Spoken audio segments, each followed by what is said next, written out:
1700 years ago, the first nine-tailed fox spirit in our clan transformed into a human form and bewitched the tyrannical king of the Shang dynasty. She turned the mortal world into chaos, leaving a trail of blood and devastation. This led to a united effort by the three realms to hunt down our kind, ultimately executing the nine-tailed fox spirit, bringing her legendary yet controversial life to an end. Since then, our fox clan has lived in endless suffering, exiled with no place in the three realms. The reason is simple. Every fox who transforms into human form becomes a peerless beauty, inherently alluring and irresistible. We make even the most esteemed immortals feel inferior, and mortal kings lose all sense of reason. From the moment I was born, my mother never stopped reminding me of this story, repeatedly warning me never to transform in front of others unless I wanted to be skinned alive. Yes, skinned alive. Though the Fox clan's charm was despised by many in the three realms, plenty of creatures coveted our beauty. Fortunately, there was a place like Mount Wanyao, a mountain teeming with hideous creatures, willing to take us in. But they only did so to wait for us to grow up, transform, and then skin us for their own purposes, whether to wear our faces or flaunt them across the land. The day I met Bai Lu was the day I was about to be skinned alive. Back then, I didn't understand the phrase showing off too much, which is why I ignored my mother's warnings and decided to compete in beauty with a transformed toad. This toad had somehow stolen a human face. The features were delicate, but those phoenix eyes lacked the captivating charm of mine.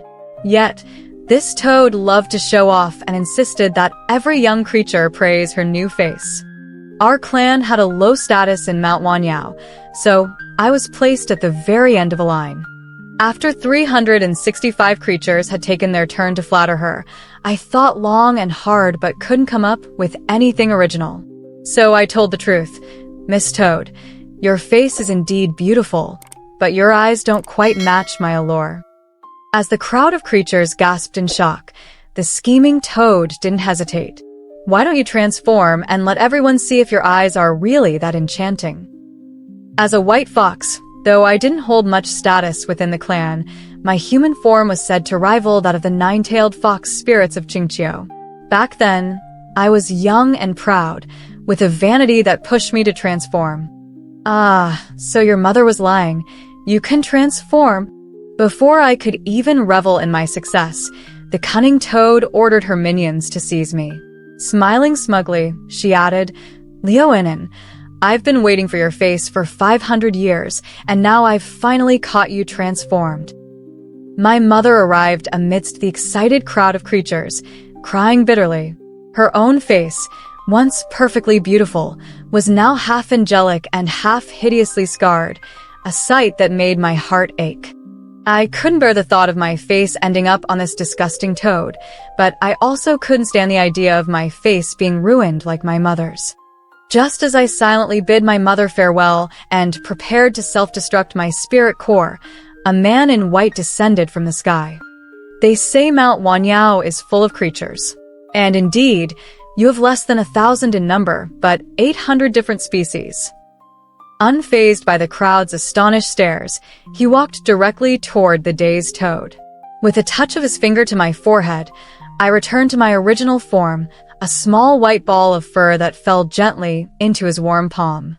This little fluff is quite endearing. I like it. Would you part with it as a gift to me? Toads are born with the delusion of marrying up, and this one was no exception.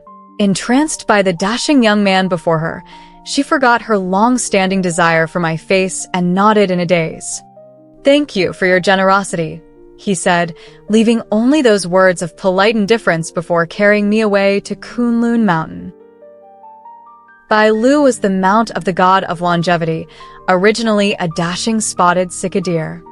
Deer, as symbols of good fortune in the three realms, naturally held a higher status than me. Perhaps all the spiritual energy I had cultivated in this life went into my face because my brain often felt lacking, like now. It wasn't until I had eaten 1.5 roast chickens that I nervously asked, "There are plenty of fluffy creatures on Mount Wanyao. Why did you choose me?" Bai Lu stared at me for a long moment, then wiped the oil from the corner of my mouth with his finger. His smile was as gentle and warm as the first breeze of spring on Mount Wanyao. Perhaps because the first fluff I saw happened to be you, and you happened to be such a beautiful one. Many years later, I would learn that among all the things Bai Lu said to me, this was the only true statement. At that moment, my underdeveloped feelings began to sprout. Whether it was his gesture of wiping my mouth or his simple compliment, I couldn't tell. While my heart was overjoyed, I kept my expression calm, nibbling on another chicken leg before saying casually, "You must have a good eye. Among all those lowly creatures on Mount Wanyao, you'd never find a fluff more beautiful than me, Leonin." Straightening my back in an attempt to match Bai Lu's stature, I tried to imitate the refined demeanor of noble women I had read about in mortal romance stories. Though my status is not as high as yours, my looks are surely a blessing for you. Having me by your side is no loss at all. My mother had bought me plenty of romance books to keep me entertained and confined at home. Though I had no real experience, I could recite dozens of love stories. To find my own love story, I focused on tales of poor yet beautiful women and their wealthy, handsome lovers. The lesson I took to heart: love needs both fate and equality to last. There was no doubt Bai Lu met my romantic ideals. He had rescued me at my darkest hour, a noble gentleman of unmatched grace. Falling for him was only natural. So, for the sake of a long-lasting relationship, I needed to establish myself as his equal. Bai Lu's expression turned strange after hearing my nonsense, but then he laughed heartily. Gently stroking my fluffy fox ears, which had popped out from embarrassment, he said, "With that face and personality, you're quite the heart stealer." Blushing, I squinted one eye and rubbed against his hand, wholeheartedly agreeing. After all, mortals used fox spirit to describe bewitching beauties, and I was a real fox spirit. Otherwise, why would such a noble, handsome man fall for me? If a poor girl wishes to marry a prince, her journey is bound to be fraught with twists and turns. For someone like me, just an ordinary fox spirit, to win the love of Bai Lu, a prince of high status and unparalleled grace, it would surely take enduring countless trials. Thus, I've honed a remarkable skill: the art of enduring. Kunlun Mountain, the most revered of the three realms' celestial peaks, is perpetually shrouded in mist. The flora here is imbued with sentience, basking daily in the sacred glow of eminent celestial beings like the Star Elder. The spirits and demons on this mountain are proud and aloof, and I, a humble fox, am far from welcomed. They often mock me openly or covertly, spinning tales about my unworthiness for Bai Lu. Luckily, I've cultivated a broad heart and a knack for self-deception. The venom in their words reeks of jealousy, revolving around their belief that I'm not worthy of Bai Lu. So, I chose not to stoop to their petty antics. But when they accused me of being a counterfeit replacement, they crossed a line. That day, Bai Lu had accompanied the Star Elder to the East Emperor's abode for tea, leaving me to practice my magic alone on the mountain's back ridge. Immersed in my training, a flash of white streaked past my cheek, leaving behind a sharp sting. I thought Bai Lu would at least pick a replacement that could rival my sister in grace, but it turns out to be this pathetic creature. The voice belonged to a sultry green-robed woman, a snake spirit, whose manner was as indecent as her tone. She was no higher in rank than my fox clan. Without hesitation, I slapped her with my paw and scoffed, "You ought to direct that statement at yourself. If someone of my caliber is pathetic, I doubt there's anyone passable on Kunlun." I narrowed my eyes at the writhing movements of her legs, straightened my posture, and added, "If you can't learn to behave like a proper person, you might as well stay crawling on the ground." Bai Lu is as gentle and noble as jade, and I've always tried to embody elegance since coming to Kunlun. For 3 years, I've refrained from bickering with others to preserve my dignity. However, the word replacement felt like a needle piercing my heart. Agitated, I struck where it hurt, throwing the insult back at her. The snake spirit, enraged, transformed into her true form and lunged at me with her gaping jaws. I, too, shifted into my original form and struck back with my claws until a warm hand intercepted me mid-swipe. Enough of this nonsense. Bai Lu had arrived, his grip firm around my paw. His usually serene demeanor bore traces of anger. I was only gone for half a day, and you're already causing trouble. How can you be so reckless, Nin? My eyes widened as I studied his expression, searching for any hint of understanding or affection. Instead, I found only weariness and frustration. My lips trembled, and an overwhelming sense of injustice swelled within me. But the words I wanted to say refused to leave my mouth. Bai Lu, you should discipline this fox of yours. The snake spirit sneered, twisting the truth. My sister rarely leaves her retreat, yet this impudent creature dares challenge her. I turned my gaze to Bai Lu, silently pleading for his support, but his eyes were fixed on the willow grove ahead. From the mist emerged a figure, her beauty otherworldly, as if she had stepped out of a dream. It's been a while since I left my retreat, the woman said, her voice soft yet commanding. She glanced at me briefly before nodding at Bai Lu and turning to the snake spirit. How dare you insult a guest brought by Bai Lu? Apologize immediately. Fairy Yuli, there's no need for formalities. This is my fault for failing to manage and improperly, Bai Lu replied. The phantom needle that had been pricking my heart suddenly became a blade, sharp and unrelenting. The Star Elder may be lenient, but Kunlun has rules, Yuli said, her words laced with both grace and menace. Disorder won't be tolerated, even by Bai Lu. Stories often portray beautiful women as kind-hearted, yet this fairy was far from it.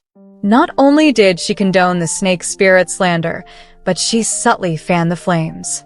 And as if her generosity knew no bounds, she turned to advise me, "You're lively and full of spirit, but Kunlun is a sacred place. Do not let favor make you arrogant." Her patronizing tone ignited a fire within me, and before I could suppress my rage, my claws lashed out, slashing her chest. At the same moment, a searing pain struck my own. For 3 days, I hung suspended from Kunlun's cliff, enduring the sun's scorching heat and the wind's bitter chill. Bai Lu finally appeared before me and asked, "Do you know your mistake?" Exhausted, I locked eyes with him and declared, "What mistake have I made?" The withered shadows of plum branches danced across his face, obscuring his emotions. When he spoke, his tone was laced with sorrow and helplessness. "Enin, you're the most stubborn fox I've ever known." He sighed and pulled me into his arms, his touch as gentle as ever. "Why must you compare yourself to Yuli? Though you're of the same race, she's an ascended fairy." I curled up in his embrace, tears welling in my eyes as I whispered, "Am I inferior to her?" I had spent 3 days contemplating on that cliff and concluded that Yuli envied my presence in Bai Lu's life. She must have loved him, but could not win his affection. Thus, she sought to tarnish my image in his eyes. Though I pitied her unrequited love, I still needed Bai Lu to affirm that I was irreplaceable. My teary gaze must have been too pitiful to ignore, for Bai Lu didn't scold me for swiping at his face earlier. Instead, he chuckled and said, "You are the only fox spirit named Luinen in the 3 realms. You are, indeed, one of a kind." Believing one of a kind to mean I was unmatched, I grinned and decided to forgive the blow he dealt to my chest, which had cost me some cultivation. As a virtuous fox, I resolved to endure the whims of my beloved, even when he was compelled to entertain others for the sake of decorum. After all, that fairy had suffered a solid blow from my claws. Gently, I brushed my paw against his cheek, hiccuping through my tears. From now on, even if I see a richer, handsomer, and more powerful celestial prince, I won't love anyone but you. Bai Lu stiffened slightly, then tightened his embrace. After what felt like an eternity, he buried his face in my fur and murmured, "All right. Mortals say that good things are hard-earned, and stories that last through the ages are full of trials and tribulations," I said, cupping Bai Lu's face and meeting his gaze fearlessly. Bailu, I'm a brave fox spirit. I'm not afraid of suffering or hardship. I'm very good at enduring. And then, mimicking the heroines in the tales I had read, I closed my eyes and leaned in. As expected, just like in the stories, something soft and warm pressed against my lips. After laying bare his deep feelings, Bailu treated me even better than before. Every time he went out, he would bring me along. He even wanted to take me with him when he descended to the mortal world to face his tribulations.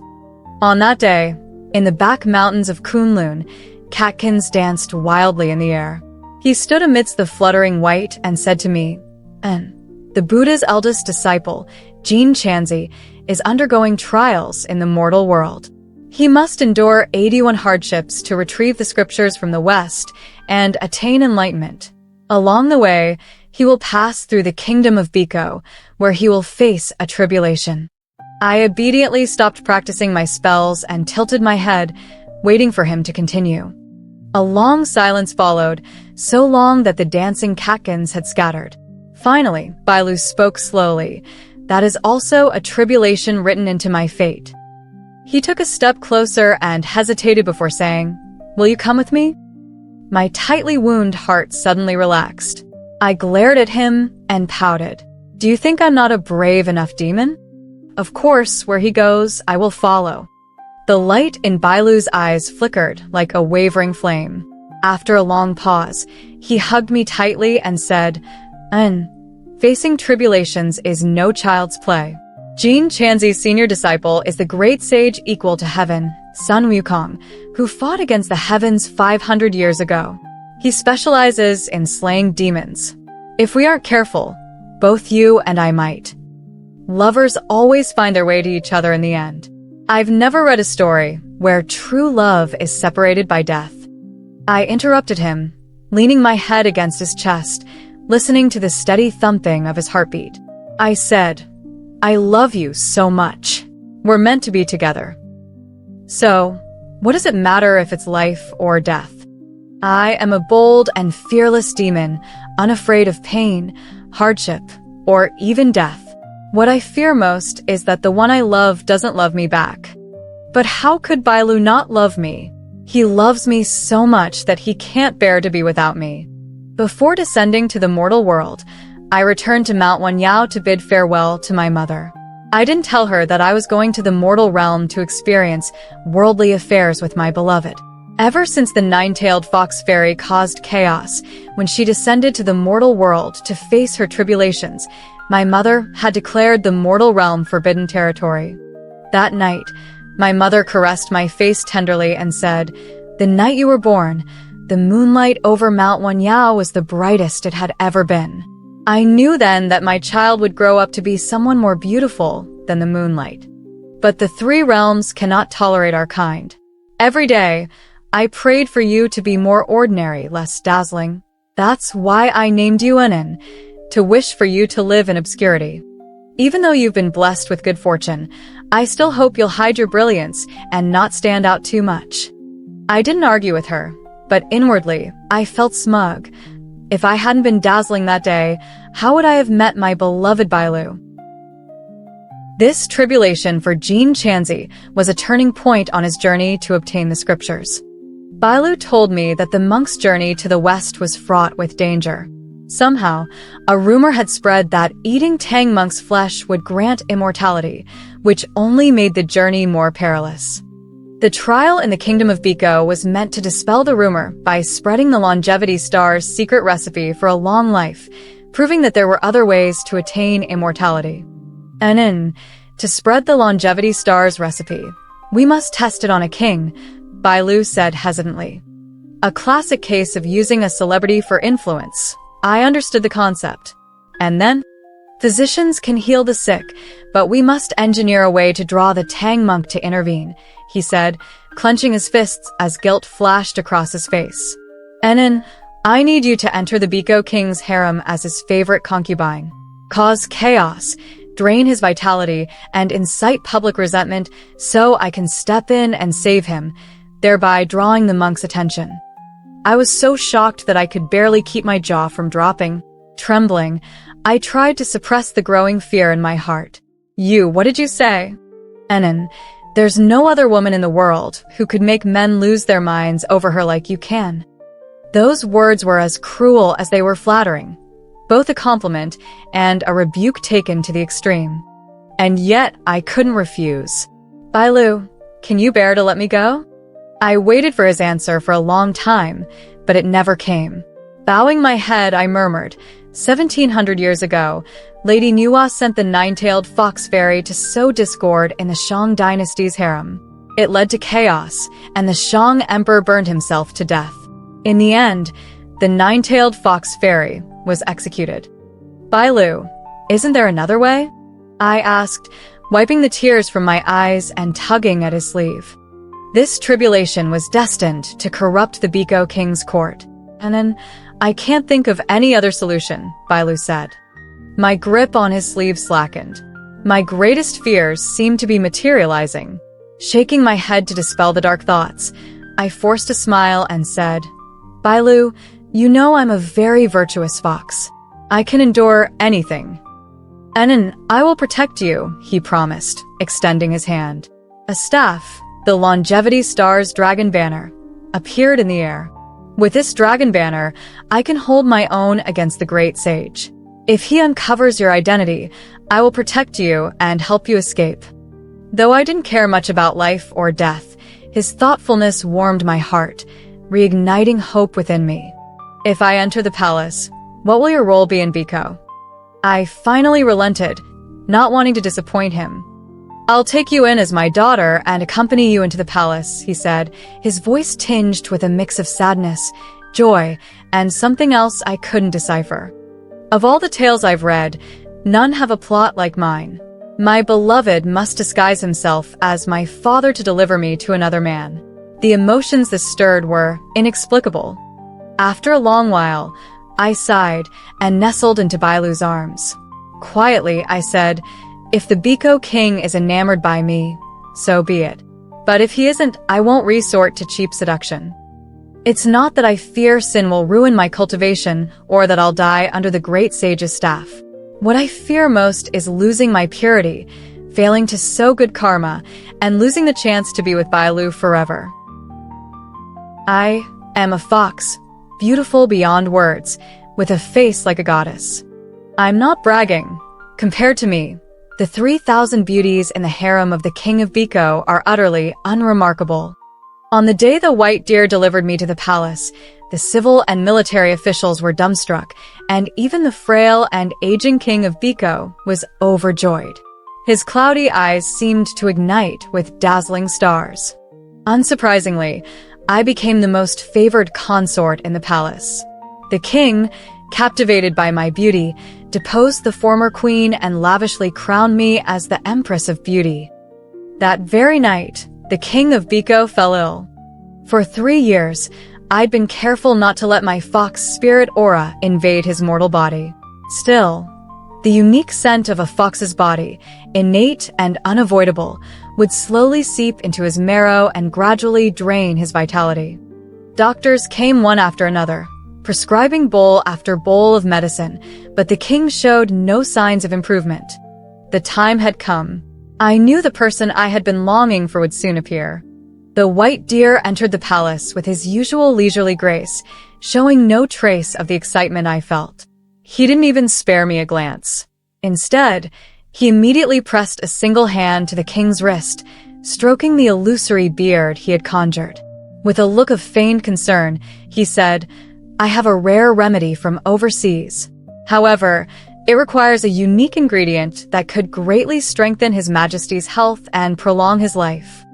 Hearing this, the king of Biko suddenly woke from his stupor. His unfocused gaze scanned the room until it landed on me. He immediately extended a trembling hand. Reluctantly, I stepped forward to help him sit up and soothe his breathing. Only then did he rasp, the vast land of Biko will surely provide this remedy. With that, he clutched my hand tightly and sighed, My Empress, I cannot bear to part with you. At last, the white deer glanced at me. I quietly withdrew my hand and reassured the king softly, Rest assured, Your Majesty. My father will surely save you. The ingredient is not difficult to find, the white deer said, his voice heavy with implication. But it depends on whether your Majesty is willing to make the sacrifice. There is nothing in this realm I value more than my Empress, replied the king. I caught a flicker of triumph in the white deer's eyes. When I looked again, his face had returned to its composed and calculating expression. Over the past 3 years, his once familiar demeanor had grown increasingly alien to me. The ingredient is the hearts of 1,000 children. The room fell silent. Half of my body went limp with shock as I stared at the white deer in disbelief, just like everyone else. Such a cruel proposal. I thought for sure the king of Biko would reject it outright. I even worried the white deer might bring disaster upon himself.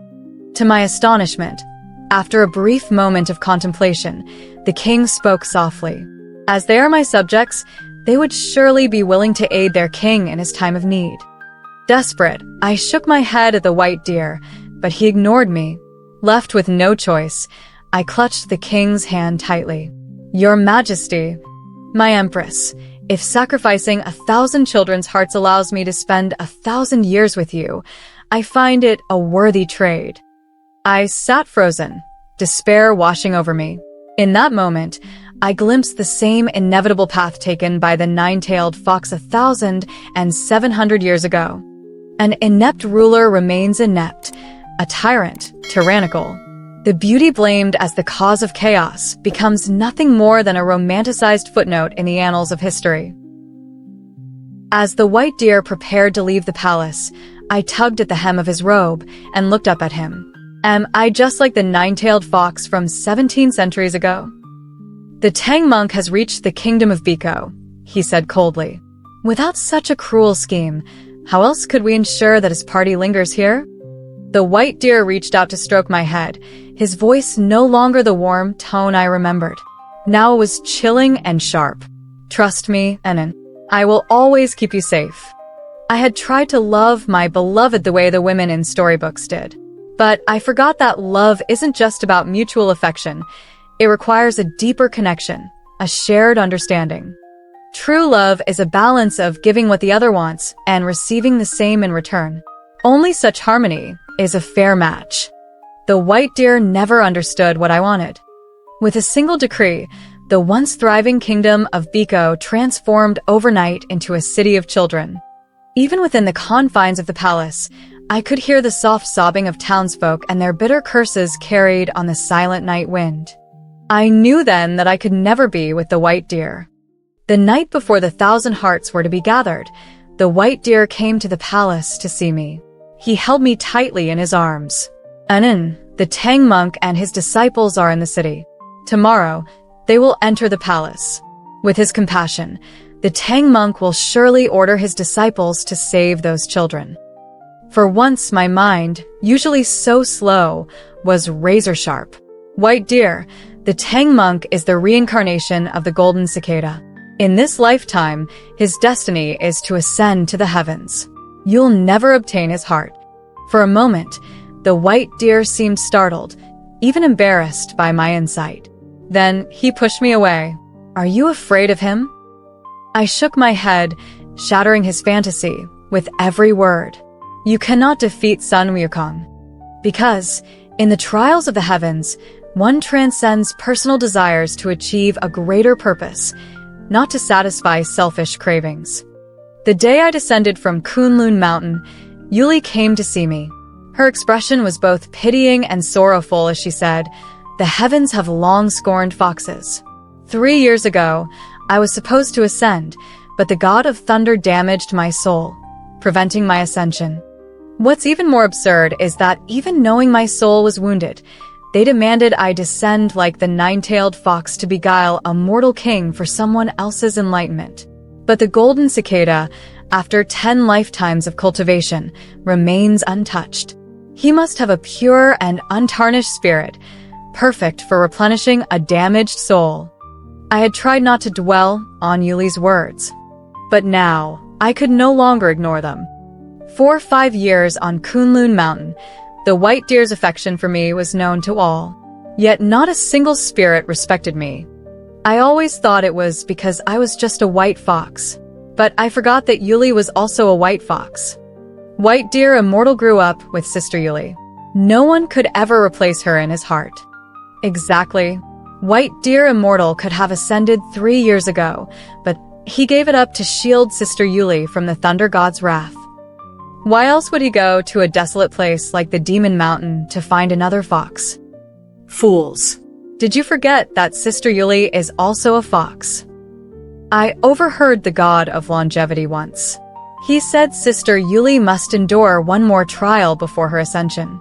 But with her soul damaged, even enduring the trial could be dangerous.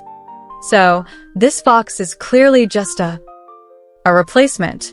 The gossipy little spirits dissected the white deer's intentions so thoroughly that even I could no longer deceive myself. How ridiculous. I had fancied myself the perfect match for a nobleman in a storybook, only to realize I was the unrequited lover, desperately trying to replace the heroine. The next day, it wasn't Tang Monk who entered the palace, it was Sun Wukong, disguised as him. The white deer not only failed to use the Bhikkhu kingdom to seize the Buddha heart from Tang Sanzang's 10 lifetimes of cultivation, but his true identity was also exposed by Sun Wukong. I should have been glad. Even as he fled, he remembered to take me with him from the palace. In the Qinghua Manor of Willow Forest Slope, a secret sanctuary the white deer had conjured in the mortal world, willow trees stood lush and green year-round. It resembled the grove where Yuli, the celestial maiden he adored, resided behind Kunlun Mountain.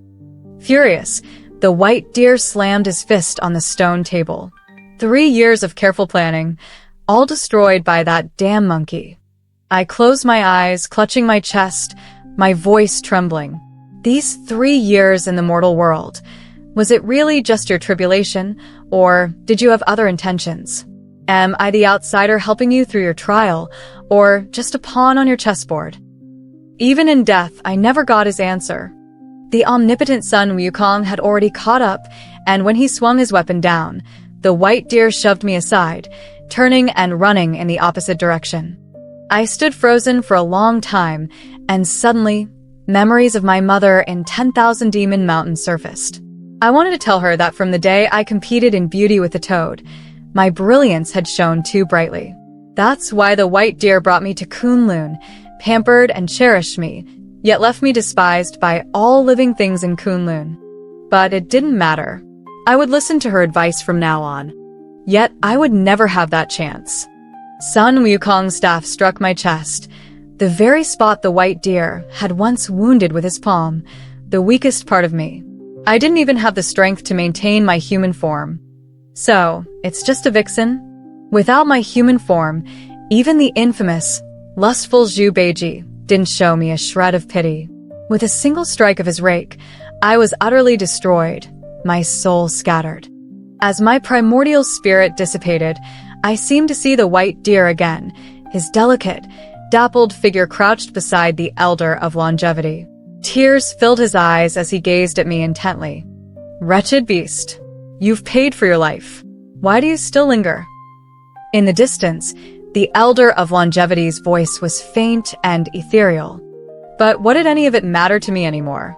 To love is to cherish. But my beloved white deer did not love me. He loved the celestial maiden Yuli, the one who captivated his heart. He couldn't bear for her to descend to the mortal world to enchant kings, to be harmed, or to fail to ascend. So he could bear to lose me. Like the toad demon from 10,000 Demon Mountain, he coveted my face. He wanted to take my skin to help his beloved endure her tribulations in the mortal world, to use my beauty to ruin kingdoms and gain the Buddha heart, helping her restore her cultivation and ascend to immortality. The green snake demon was right. I was nothing more than a substitute. All because I happened to be an extraordinarily beautiful creature, a fox capable of ruining kingdoms. I am a remarkably beautiful, kind-hearted demon, and also remarkably brave. I possess all the traits of those impoverished heroines in mortal tales, the ones who ultimately find love and happiness. But alas, I never encountered a love that was truly mine.